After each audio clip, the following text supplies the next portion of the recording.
ఈ పునరుత్థానపు ఆరాధనకి చేరి వచ్చినటువంటి మీ అందరికి వందనాలు, స్తోత్రాలు చెల్లిస్తూ ఉన్నాను. అందరికి వందనాలండి.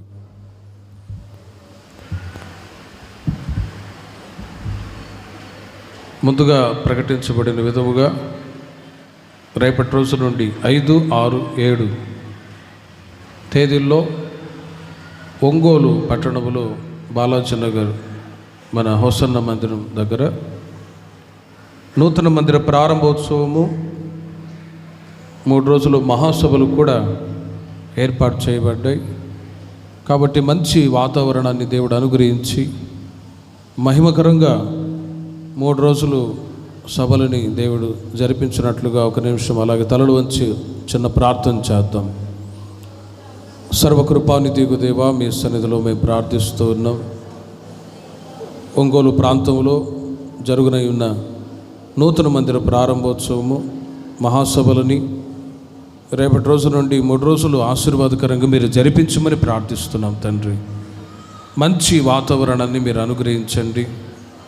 విస్తారమైన ప్రజలను మీరు తీసుకొచ్చి ఆ 3 రోజులు సభల్లో ప్రజలందరూ కూడా పాల్పొంది మీ వాక్యము చేత అనేకుల ఆత్మీయ జీవితంలో వర్ధిల్లున్నట్లు మీరు సహాయము దయచేయండి.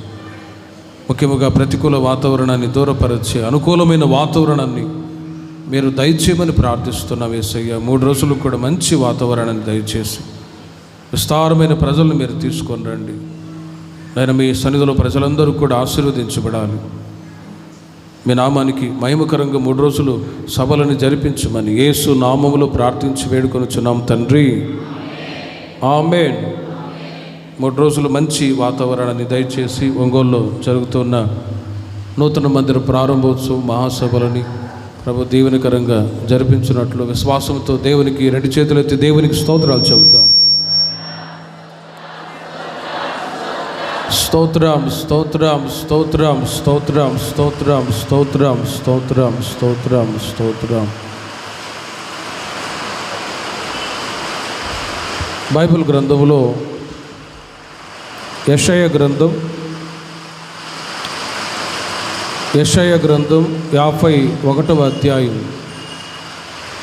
16వ వాక్యాన్ని మనం చదువుకుందాం. యెషయా గ్రంథం 51వ అధ్యాయము 16వ వాక్యం. నేను ఆకాశములను స్థాపించినట్లును భూమి పునాదులను వేయునట్లును నా జనము నీవే అని సియోనుతో చెప్పునట్లును నీ నోట నా మాటలు ఉంచి నా చేతి నీడలో నిన్ను కప్పి ఉన్నాను. ఈ మాట, ఈ వాగ్దానం మే మాసమంతా నా దేవుడు మీ పట్ల నెరవేర్చుదురుగాక. నీ నోట నా మాటలు ఉంచి నా చేతి నీడలో నిన్ను కప్పి ఉన్నాను. వెనుక ఉన్న వాళ్ళకి స్వరం శబ్దం వినబడుతుందా? ఒకసారి చేతులెత్తి చూపించండి వినబడుతున్నవాడు. ఎందుకంటే వెనక్కి కూర్చున్న వాళ్ళకి వినబడట్లేదు అని అప్పుడప్పుడు చెప్తూ ఉన్నారు.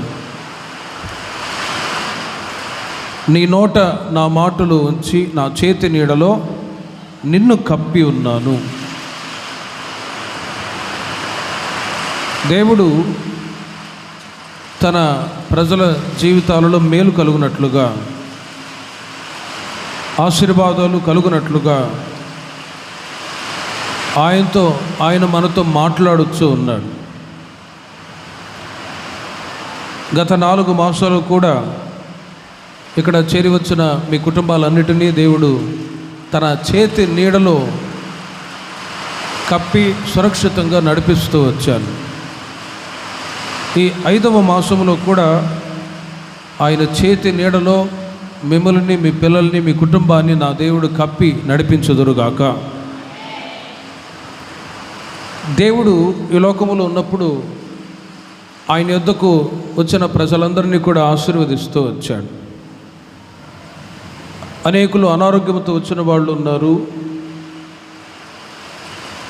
వాళ్ళలో కుంటివాళ్ళు, గుడ్డివాళ్ళు, పాపములతో బంధింపబడిన ప్రజలు కూడా రకరకాల పరిస్థితుల్లో మనుషులు ఆనాడు యేసుక్రీస్తు దగ్గరికి వచ్చినప్పుడు యేసుక్రీస్తు తన చేయిని చాపి వారిని బాగు చేసినట్లుగా వ్రాయబడి ఉంది.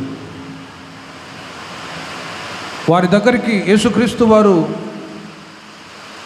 ఎవరైతే తన యొద్దకు వస్తారో వాళ్ళ దగ్గరికి వచ్చిన ప్రతి ఒక్కరితో యేసుక్రీస్తు వారు ఏం చేసేవారంటే మాట్లాడేవారు. మీరు ఏ పరిస్థితుల్లో ఉన్నారు, మీకున్న బలహీనతలు ఏంటి అని యేసుక్రీస్తు వారు ఆయన ఎదుకు వచ్చిన ప్రజలందరి దగ్గర విచారించి మాట్లాడి ఆ తర్వాత తన చేయిని చాపి వారిని ఆశీర్వదిస్తూ వచ్చాడు. కనుకనే ఆనాడు యెషయా ప్రవక్త ద్వారా దేవుడు సెలవిచ్చుచూ ఉన్నాడు, నీ నోట నా మాటలు ఉంచి నా చేతి నీడలో నిన్ను కప్పి ఉన్నాను. దేవాది దేవుడు పరలోకము నుండి తన ప్రజలతో మాట్లాడటానికి సేవకులని, ప్రవక్తలని దేవుడు నియమించాడు. సేవకుల ద్వారా, ప్రవక్తల ద్వారా దేవుడు తన ప్రజలైన వారితో మాట్లాడి వారిని ఆశీర్వదిస్తూ ఉన్నాడు. మరి దేవుడు తన చేయిని చాపి ఆశీర్వదిస్తున్న సమయంలో మరి ఆయన చేతిలో ఎలాంటి ఆశీర్వాదాలు ఉన్నాయి అనే విషయాలు క్లుప్తంగా ఒక 5 మాటలు మీకు తెలియచేస్తాను. ఈ మాటల చేత ఈ మే మాసమంతయు కూడా నా దేవుడు మిమ్మల్ని ఆత్మీయంగా బలపరచునుగాక. నీ నోట నా మాటలు ఉంచి నా చేతి నీడలో నిన్ను కప్పి ఉన్నాను అని ప్రభు వాగ్దానం చేశాడు. మరి యేసుక్రీస్తు వారి చేతుల్లో ఏమున్నాయి అని వాక్యపు వెలుగులో మనం ఆలోచించినట్లయితే చాలా రకాల ఆశీర్వాదాలు ఉన్నాయి. ఇప్పటికే ఆ ఆశీర్వాదాలన్నీ కూడా ప్రభు దగ్గరకు వచ్చి మీరు ప్రార్థించినప్పుడు, స్తుతించినప్పుడు, ఈ సంఘ సహవాసములో మీరు ఇలాగే తరచుగా కూడి వచ్చినప్పుడల్లా ప్రతి ఆశీర్వాదాన్ని మీరు సమృద్ధిగా అనుభవిస్తున్నారు. ఇంకా నా దేవుడు ఆశీర్వదించుదురుగాక. కానీ ఓ ప్రాముఖ్యమైన విషయాలు మీకు తెలియచేస్తాను. దేవుని చేతిలో ఉంటున్న ఆశీర్వాదాలు ఏంటి? లూకా సువార్త 24వ అధ్యాయం, లూకా సువార్త 24వ అధ్యాయంలో మీరు గమనించినట్లయితే యేసుక్రీస్తు వారు ఆయన మరణాన్ని జయించి పునరుత్థానుడైన తర్వాత శిష్యుల మధ్యలోనికి వచ్చి వారు కలవరంతో, దుఃఖముతో, కన్నీళ్లతో బాధపడుతున్న సమయంలో వాళ్ళ మధ్యలోనికి వచ్చి ఆయన చెప్పినటువంటి ప్రాముఖ్యమైన మాటలు 39-40 వాక్యాల్లో మీరు చూడండి. లూకా సువార్త 24వ అధ్యాయము 39-40 వాక్యాల్లో, నేనే ఆయనను అనుటకు నా చేతులను నా పాదములను చూడుడి, నన్ను పట్టి చూడుడి. చాలు. ఆ వాక్య భాగములు మీరు గమనిస్తే యేసుక్రీస్తు వారు శిష్యుల మధ్యలోనికి వచ్చి నేనే ఆయనను అనుటకు నా చేతులను నా పాదములను మీరు చూడండి అని యేసుక్రీస్తు వారు పొందిన ఆ గాయాలని శిష్యులకు చూపెట్టారు. ఆయన పొందిన గాయాలు పాదముల మీద ఉంటే వాటిని కూడా చూయించి, ఇదిగో నేనే ఆయనను అనుటకు నా చేతులను నా పాదములను చూడుడి అన్నాడు. ఎందుకో ఆయన చేతులను పాదములను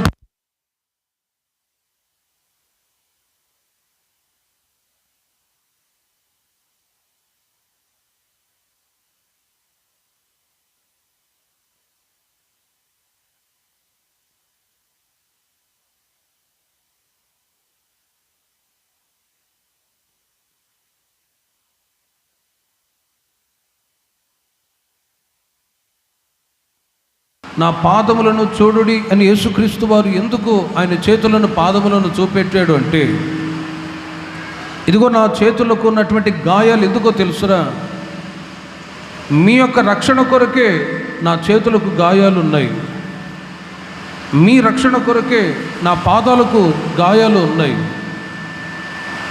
నా చేతుల్లో ఉంటున్నటువంటి ఆ రక్షణ మీకు అనుగ్రహించాలని ప్రభు కోరుకున్నవారై పునరుత్థానుడైన తర్వాత ఆయన 2 చేతులను చూపించాడు. శిష్యులు వాటిని చూచి మునుపు వాళ్ళ మధ్యలో సంచరిస్తూ ఉన్నప్పుడు యేసుక్రీస్తు వారు ఏ మాటలైతే చెప్పారో, క్రీస్తు జన్మించినప్పుడు కూడా ఒక రక్షకుడు ఉదయిస్తాడు, ఆయన ద్వారా సర్వలోకము కూడా వెలుగులో నడిపించబడతారు ప్రజలు అనే సంగతులు శిష్యులు గ్రహించి, అక్కడ ఉన్న ప్రజలు కూడా గ్రహించి, ఈయనే రక్షించే దేవుడు అని శిష్యులు పరిపూర్ణంగా విశ్వసించారు. యేసుక్రీస్తు వారికి ఉన్నటువంటి చేతుల్లో ఉన్నటువంటి గాయాలు, పాదాల్లో ఉన్నటువంటి గాయాలు దేనికి గుర్తై ఉన్నదంటే, మానవుడు పాపములో నుండి రక్షింపబడటానికి నిర్దోషమైనటువంటి ఒక వ్యక్తి గాయపరచబడాలి. పాపములో ఉంటున్న వ్యక్తి రక్షించబడాలి అంటే నిర్దోషమైన వ్యక్తి రక్తాన్ని చిందిస్తేనే తప్ప మానవునికి రక్షణ కలుగదు. కాబట్టి యేసుక్రీస్తు వారు తన చేతులను పాదములను ఎందుకు చూపెట్టాడంటే, ఇదిగో మీ కొరకే, మీ రక్షణ కొరకే నా చేతులకు గాయాలు ఉన్నాయని చూపించి రక్షించే చేతులు వారికి చూపించి ఉన్నారు. దేవునికి మహిమ కలుగును గాక. లూకా సువార్త 7వ అధ్యాయము 50వ వాక్యాన్ని మీరు గమనించినట్లయితే, ఆ రక్షించే చేతులు ఏం చేస్తుందో ఒక్కసారి మీరు ఆలోచించి చూడండి. ఓసారి పాపాత్మురాలైన స్త్రీ యేసు పాదముల యొద్ద నిలిచి తాను చేసిన పాపాన్ని బట్టి పశ్చాత్తాపడి ప్రార్థిస్తూ ఉన్న సమయంలో లూకా సువార్త 7వ అధ్యాయము 50వ వాక్యములో, నీ విశ్వాసము నిన్ను రక్షించను, సమాధానము గలదానవై వెళ్ళు అని ఆ స్త్రీతో చెప్పినప్పుడు ఆమెకున్నటువంటి ప్రతి పాపములో నుండి విడుదల పొంది యేసుక్రీస్తు అనుగ్రహించినటువంటి ఆ రక్షణ ఆ స్త్రీ పొందుకున్నదై ఆ రోజు నుండి సమాధానము కలిగి ఆ స్త్రీ వెళుచూ ఉన్నది. రక్షించబడి బాప్తిసం తీసుకొని సంఘ సహవాసానికి వచ్చిన దేవుని ప్రజల జీవితాలలో యేసుక్రీస్తు తన చెయ్యి చాపి మిమ్మల్ని ఆశీర్వదిస్తూ ఉన్నాడు. యేసుక్రీస్తు యొక్క చేతిలో ఏమున్నది అని ఒకవేళ మీరు అడిగితే వాక్యం చెబుతుంది, యేసుక్రీస్తు వారి యొక్క చేతిలో రక్షణ ఉన్నది. ఏమున్నదండి? రక్షణ ఉన్నది. ఆ రక్షణ దేవుని ప్రజలైన మీకు ప్రభు అనుగ్రహించి ఈ సంఘానికి తీసుకొని వచ్చాడు. ఎంతోమంది ఈ రేపల్లె పట్టణంలో రక్షణ లేని ప్రజలు ఎంతోమంది ఉన్నారు. కానీ రోమా సంఘానికి పౌలు గారు తెలియచేస్తూ ఉన్నారు, మీరు కృపచేతనే రక్షింపబడి ఉన్నారు, కృపచేతనే ఈ సంఘానికి తీసుకొని రాబడి ఉన్నారు. ఆ రక్షణని దేవుని ప్రజలైన మీరు కాపాడుకుంటూ ఉండాలి. పాత నిబంధన కాలంలో దావీదు కూడా దేవుడిచ్చినటువంటి రక్షణను బట్టి ఒక మాట తెలియచేస్తూ ఉన్నాడు. 40వ కీర్తన మొదటి 2 చరణాలు మీరు గమనిస్తే, యెహోవా కొరకు నేను సహనముతో కనిపెట్టుకొంటిని, ఆయన నాకు చెవి యొగ్గి నా మొర ఆలకించను. నాశనకరమైన గుంటలో నుండి, జగటగల దొంగ ఊబిలో నుండి ఆయన నన్ను పైకెత్తను అని దావీదుకు దేవుడు అనుగ్రహించినటువంటి రక్షణను బట్టి ప్రభు యొక్క నామాన్ని గణపరుస్తూ ఉన్నాడు. హల్లెలూయా.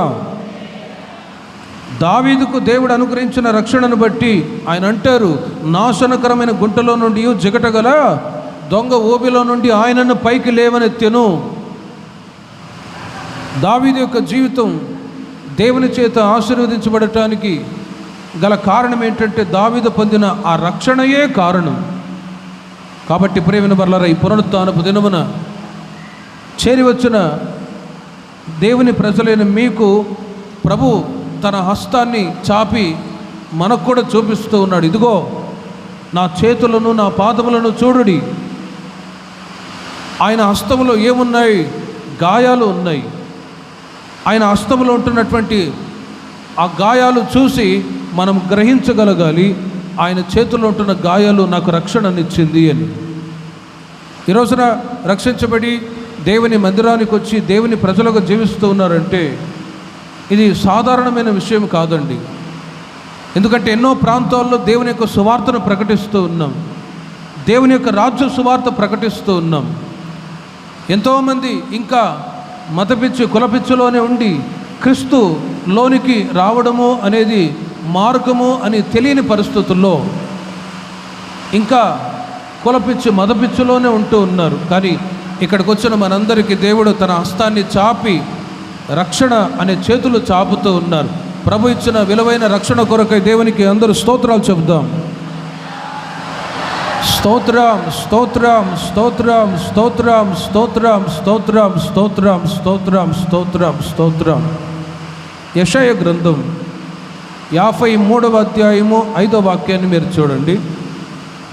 యెషయా గ్రంథం 53వ అధ్యాయం 5వ వాక్యములో రెండవదిగా, మన అతిక్రమ క్రియలను బట్టి అతడు గాయపరచబడెను, మన దోషములను బట్టి నలుగుగొట్టబడెను, మన సమాధానార్థమైన శిక్ష అతని మీద పడెను, అతడు పొందిన దెబ్బల చేత మనకు స్వస్థత కలుగుచూ ఉన్నది. రెండవదిగా, యేసుక్రీస్తు వారి యొక్క చేతుల్లో ఉంటున్న ఆశీర్వాదాలు ఏంటో మీకు తెలియజేస్తున్నాను. ఒకటి, రక్షణ ఆయన చేతుల్లో ఉన్నది. రెండవదిగా, యెషయా ప్రవక్త ద్వారా దేవుడు పూర్వము ప్రవక్తల ద్వారా సెలవిస్తూ ఉన్నాడు, అతడు పొందిన దెబ్బల చేత మనకు స్వస్థత కలుగుచూ ఉన్నది. మార్కు సువార్త 1వ అధ్యాయము 41వ వాక్యములో మీరు తర్వాత ఆ వాక్యాలు మీరు గమనించి చూడండి. ఓసారి యేసుక్రీస్తు దగ్గరికి ఒక కుష్ఠరోగి వచ్చి ఆయన ఎదుట మోకాళ్ళుని, నీకిష్టమైతే నన్ను శుద్ధినిగా చేయగలవు అని ఆయనతో చెప్పి ఆయనను వేడుకొనగా, యేసు ప్రభువారు అన్న మాటలు మీరు చూడండి. ఆయన కనికరపడి చెయ్యి చాపి వానిని ముట్టి, నాకిష్టమే, నీవు శుద్ధుడవు కమ్మని వానితో చెప్పెను. వెంటనే ఆ కుష్ఠరోగి బాగుపడెను. దేవునికి మహిమ కలుగునుగాక. ఆ వ్యక్తి బాగుపడ్డాడు గనుక వాడు శుద్ధుడాయను అని వ్రాయబడి ఉంది. యేసుక్రీస్తు వారు తన హస్తాన్ని చాపి దేవుని ప్రజలైన మీకు ఏమనుగ్రహిస్తున్నాడంటే స్వస్థత అనుగ్రహిస్తూ ఉన్నాడు. ఈ మే మాసమంతయు కూడా ఈ మాటను బట్టి చెప్తూ ఉన్నాను, ప్రతి ఒక్కరికి నా దేవుడు ఆరోగ్య ప్రదాతగా ఉండునుగాక. స్వస్థపరిచే హస్తాన్ని చాపి మీరు ఏ బలహీనత మధ్యలో నలిగిపోతూ ఉన్నా కూడా బై ఫెయిత్, విశ్వాసాన్ని బట్టి మీకుంటున్న ప్రతి అనారోగ్యములో నుంచి నా దేవుడు విడుదల దయచేయుదురుగాక. పేతురు రాసిన మొదటి పత్రిక 2వ అధ్యాయము 24వ వాక్యములో, పేతురు రాసిన మొదటి పత్రిక 2వ అధ్యాయం 24వ వాక్యములో, మనము పాపముల విషయమై చనిపోయి నీతి విషయమై జీవించున్నట్లు ఆయన తానే తన శరీరమందు మన పాపములను మ్రాన మీద మోసుకొనెను, ఆయన పొందిన దెబ్బల చేత మీరు స్వస్థత నొందితిరి. ఆయా సందర్భాల్లో మీ జీవితాలలో అనారోగ్యం, బలహీనపడి కృంగిపోయిన పరిస్థితుల్లో ప్రభు మీకు ఇచ్చిన ఆరోగ్యాన్ని ఒక్కసారి తలంచండి. ప్రభు ఆయన పొందినటువంటి దెబ్బల చేత మీకు స్వస్థతనివ్వాలని కోరుకుంటూ ఉన్నారు. కుష్ఠరోగి యేసుక్రీస్తు దగ్గరకు వచ్చి ఆయనను వేడుకుంటూ ఉన్నాడు, ప్రభువా నీకు ఇష్టమైతే నన్ను శుద్ధినిగా చేయగలవు అని. యేసుక్రీస్తు దగ్గరికి చాలా రకములైన అనారోగ్యంతో వచ్చిన వాళ్ళు వచ్చారు. ఇంకొకసారి ఒక వ్యక్తితో యేసు ప్రభు వారు చెప్తూ ఉన్నారు, నమ్ముట నీ వలనైతే నమ్మువానికి సమస్తము సాధ్యము అని. దేవుని ప్రజలైన వాళ్ళ జీవితాలలో ఆరోగ్యం, స్వస్థత కావాలి అంటే ప్రేమిన వర్లరా, ప్రభు మీద మీరు విశ్వాసం ఉంచినప్పుడు ఈ మాసములో ప్రభు తన గాయముల చేత మీకు స్వస్థతను దయచేయుదురుగాక.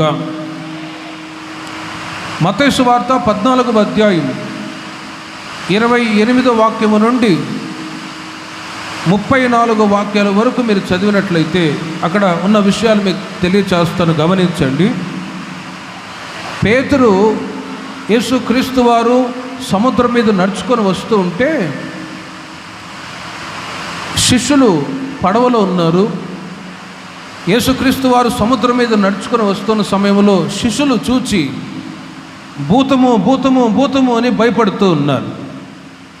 అప్పుడు యేసుక్రీస్తు వారు పేతురును చూచి పేతురు అంటాడు, ప్రభువా నీవే అయితే నడిచి నీ యొద్దకు వచ్చుటకు నాకు సెలవిమ్మని ఆయనను అడగగా, అప్పుడు యేసు ప్రభువారు అంటారు, ఇదిగో నా యొద్దకు రా, అటు ఇటు చూడకుండా నన్ను చూస్తూ రా, నేను నీ చేయి పట్టుకుంటాను అని చెప్పి పేతురుతో యేసు ప్రభువారు చెప్పారు. కానీ పేతురు యేసయ్యను చూచి నడవటానికి ఓడలో నుండి పడవలో నుండి దిగి రాగానే అటు ఇటు శబ్దాన్ని చూచి భయపడిపోయి మునిగిపోసాగుతూ ఉన్నాడు.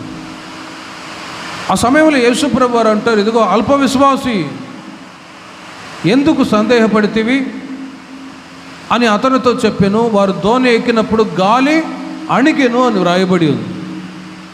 ప్రేమిన వర్లరా, రక్షించబడి బాప్తిసం తీసుకొని దేవుని మందిరానికి వస్తున్న మీ జీవితాలలో గాలి తుఫానుల వంటి శ్రమలు కష్టాలు మీ జీవితాల్లో ఎదురవుతాయి. అలాంటి సమయంలో గాలిని తుఫానును చూచి భయపడకూడదు, కానీ యేసుక్రీస్తును చూచి మీరు ఆయన హస్తాన్ని పట్టుకోవాలని మీరు కోరుకున్నట్లయితే మీకున్న భయములన్నిటిలో నుంచి నా దేవుడు విడుదల దయచేయుదురుగాక. హల్లెలూయా. యేసు వైపు చూడకుండా అటు ఇటు చూసినప్పుడే భయాలు కలవరాలు ఎదురవుతాయి. అందుకే యేసు ప్రభువారు అంటారు, ఇదిగో నన్ను చూచి నీవు నడువు అన్నప్పుడు చూస్తున్నవాడు గాలిని తుఫానును చూచి భయపడిపోతూ ఉన్నారు. గత దినాల్లో ఒకవేళ మీ జీవితాల్లో కష్టాలు శోధనలు భయపెడుతూ ఉండవచ్చేమో.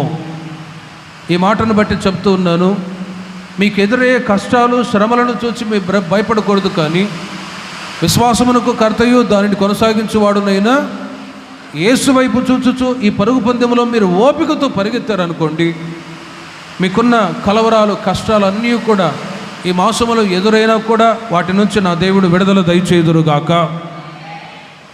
ఆయా సందర్భాల్లో మీకు ఎదురవుతున్న కష్టాలు ఇబ్బందుల మధ్యలో కొందరు ఏమనుకుంటారంటే, లోకములో ఉన్న మనుషులే బాగుంటున్నారు, మాకెందుకు ఈ కష్టాలు నిందలు అవమానాలు అని అనుకుంటారు.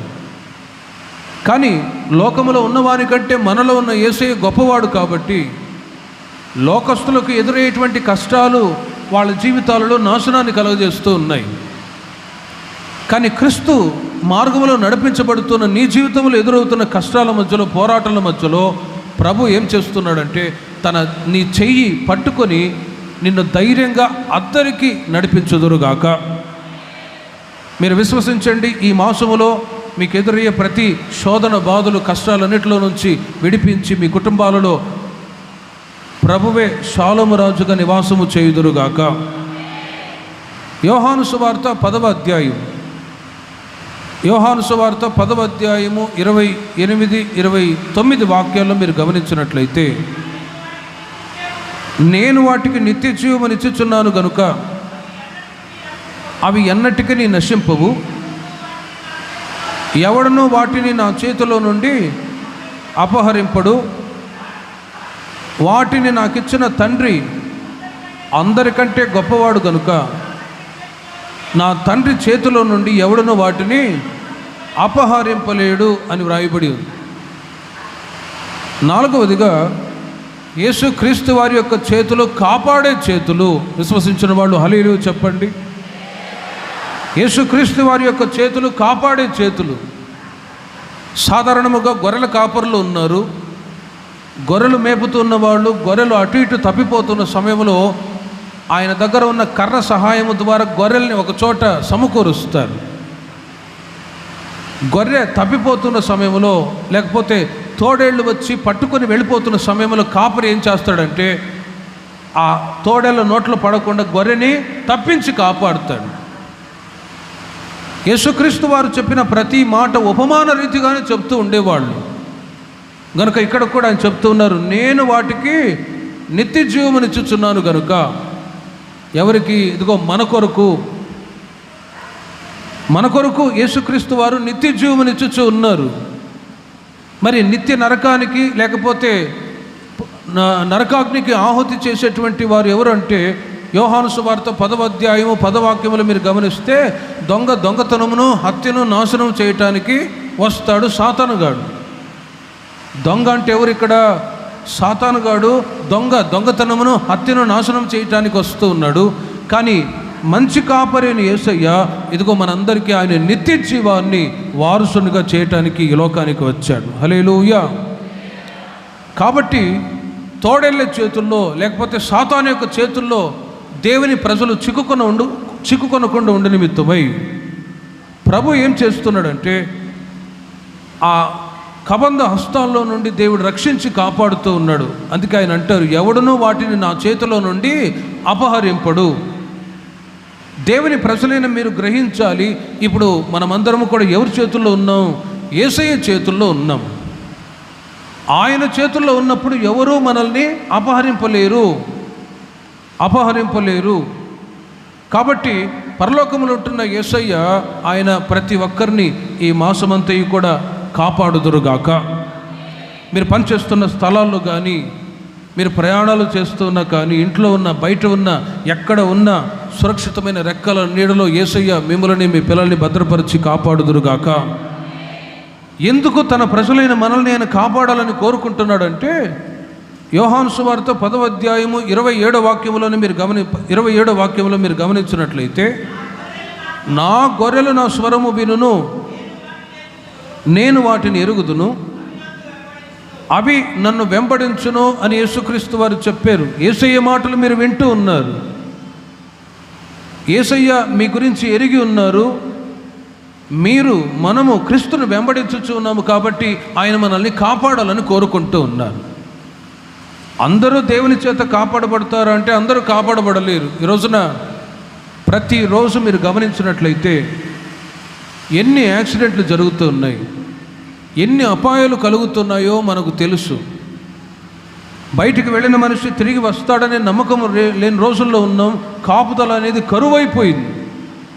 కానీ యేసుక్రీస్తు యొక్క రెక్కల నీడలో ఆయన మనల్ని భద్రపరిచి ఉన్నాడు అంటే, మీరు ప్రభు యొక్క స్వరాన్ని వింటూ ఉన్నారు, ప్రభు మీ గురించి ఎరిగి ఉన్నారు, మీరు ప్రభువుని వెంబడిస్తున్నారు కనుకనే కాపాడుతూ ఉన్నాడు. ఆ మధ్య ఒక సముద్రంలో ఒక షిప్ వెళ్తూ ఉంది సముద్రములో. ఇలాగే వర్షము గాలి తుఫాను చేత నీళ్ళు ఎక్కువైపోయి సముద్రం అల్లకల్లోలం అయిపోతూ ఉంది. ఆ పడవలో ఉంటున్న వాళ్ళందరూ కూడా, పెద్ద షిప్ అది, దాంట్లో ఉంటున్న వాళ్ళందరూ కూడా కలవరపడి అటు ఇటు పారిపోతూ ఉన్నారు తప్పించుకోవటానికి. అయితే వాటి మధ్యలో ఒక చిన్న బాబు ఆ షిప్ పై అంతస్తు మీద వెళ్ళి బాల్ తీసుకొని ఆడుకుంటూ ఉన్నాడట. ఒకడొచ్చి, ఒరేయ్, ఈ షిప్పు, ఈ పడవ మునిగిపోయే పరిస్థితుల్లో అల్లకల్లోలం అయిపోతుంది, మరి నువ్వేంట్రా సరదాగా నవ్వుకుంటూ ఆడుకుంటున్నావు, నీకు భయం లేదా అని అడిగాడట ఒక అతను వచ్చి. అప్పుడు ఆ చిన్న బాబు అన్నాడు, నేనెందుకు భయపడతాను, నేనెందుకు కలవరపడాలి, ఎందుకురా నీకు భయం లేదు, ఎందుకురా అని అంటే, ఈ ఓడ నడిపించుచు ఉన్న ఓడ నావికుడు ఎవరు? మా నాన్న డ్రైవింగ్ చేసి క్షేమంగా అద్దరికి నడిపించగలడు అనే ఆ విశ్వాసం నాకుంది కాబట్టి ఈ తుఫాను, ఈ గాలికి నేను అస్సలు భయపడను అని ఆ చిన్న బాబు చెప్పాడండి.